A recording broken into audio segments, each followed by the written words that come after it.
समझाइए चौथा से हमारा चेला बलिराम बैदी जी सगो सगे नाम बबुआ के शुभकामना करता नहीं हमरा के ठुकरा दिली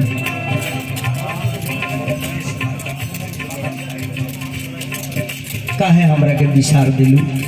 हम पांचवा क्लास से प्यार करे वाला ना है, पांचवा क्लास से प्यार करे वाला ना है, तू हमरा के विसार दिलू। बोल कावाना जनमवा की हमरा की बोला कौना जन्म के बदला छिपौलू तू है हमार प्रदीप बाबा। आज तो हमरा से शादी करतू तो हमार बाबा बारात साज के जैती लोग तारा से हमरा के ले जैती खर्चा कर दी चल बउआ शादी हो तो बोल कावाना जनमवा की हमरा की सजाती हली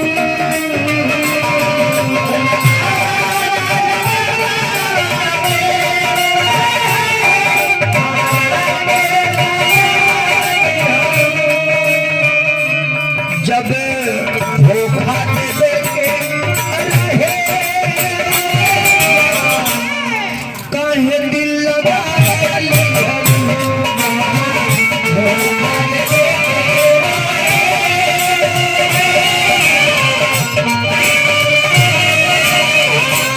जब धोखा दे के रहे काहे दिल लगा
विशाल बबुआ के चाचा प्रदीप बाबा महाराज जी हमरा सैकड़ सैकड़ नाम बाबा के हम बोल लगतानी चरण के स्वागत करतानी। महादेव से कामना करो कि पद प्रति समान समान बनो रहे, घर के सुहाग बनो रहे, तो दरबार के भाग चमकत रहे।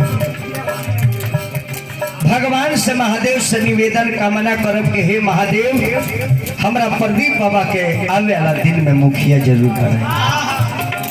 और पूरा श्रोता से भी निवेदन करो, जनता से आग्रह करो कि यहाँ के अपन आशीर्वाद देके और पंचायत का आदर्श पंचायत बनाई।